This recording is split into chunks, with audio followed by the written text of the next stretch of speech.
Okay, so as we were saying before, this situation represents a continuous variation because my niece is growing constantly. Okay, that's a continuous growth or a continuous variation. But in this situation, we pay the insurance policy once a year. So it's a discrete process. It happens once, it's like isolated. This situation could be represented with a straight line, with a linear function. Okay, that's the first situation, the continuous variation situation. But if I represent the situation about my niece, about the insurance policy, it would look more like this. Okay, it's like it's more like isolated points. Okay, this is 205, 3, 210, and so on. Okay, like the situation about the insurance policy is not a straight line because here I'm not paying anything, but it's more like isolated points. This is a sequence. Okay, that's why I said that a sequence can also be thought of as a discrete function, a function of isolated points. Okay, so which parts does a function have? Okay, a function, a function, no, a sequence. A sequence has a general term, okay, which is the rule I was referring to here. I said a function was a set of numbers that follow a specific rule. That specific rule is the general term. That general term gives us that rule to generate each one of the terms in this sequence. So if I follow that rule, I can generate them. So I have, if this is a sub n, a sub 1 is given by replacing the 1 here, replacing the n by a 1. So if I do that, 2 times 1 squared equals 2 times 1 equals 2. A sub 2, I replace the n by a number 2. So this is 2 times 4, 8. Same thing with a sub 3. 2 times 3 squared. So 2 times 9, 18.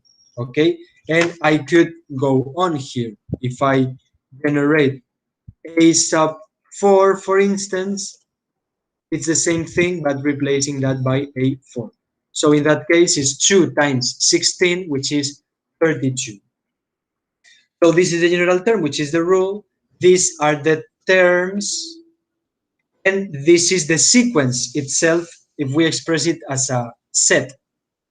A sub n equals n all the terms, 32, comma, and then etc., etc. Okay, as I said, this is a rule, and we could guess what's the next term in the sequence. Okay. And finally, I'm going to explain this last part, which is about recursive sequences. Okay, I'm going to erase this. Okay, and I want you to, okay, see this. Recursive sequences, what does that mean? Recursive, that's one of the main advantages of sequences over functions. Sequences have a good thing, and is that we can express them in a recursive way. What does that mean? Recursive means that we are referring to the previous values of the sequence. And for instance, we have a very typical example, which is the Fibonacci sequence. I'm sure you've heard about this. This is a very, very common pattern. Okay, you can see that in nature a lot. Okay, this pattern, this typical pattern, that's given by the Fibonacci sequence. And the Fibonacci sequence is this.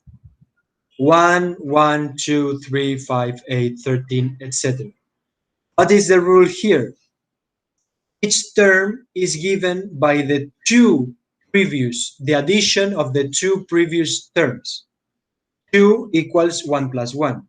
3 equals 1 plus 2. 5 equals 2 plus 3, and so on. Okay? You see that's really nice that it gives us this type of patterns. Okay? So, how can we express this as a sequence? It's a recursive sequence. We have to do it like this. A sub 1 is 1. A sub 2 is 1 as well. And then we give the general term,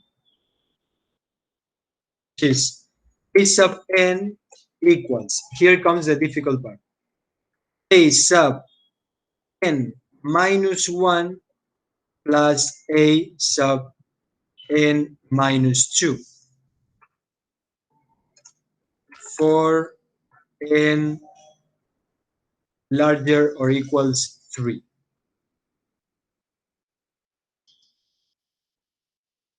Okay, so this is the rule. You can highlight it here. This is the rule. The first two terms are given, and then if I want to get any other term, I need to add the two previous terms. So if I want to get, for instance,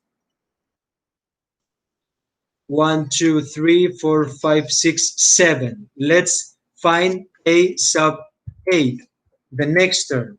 So the next term is the addition of A sub 7 plus A sub 6. A sub 7 is 13, A sub 6 is 8, okay? So 13 plus 8 is 21. Okay, so that is my next term in my Fibonacci sequence. Okay, and I could keep doing this, but the important thing is this is called a recursive sequence because I'm referring to the previous values all the time. Okay, I'm going to stop recording here.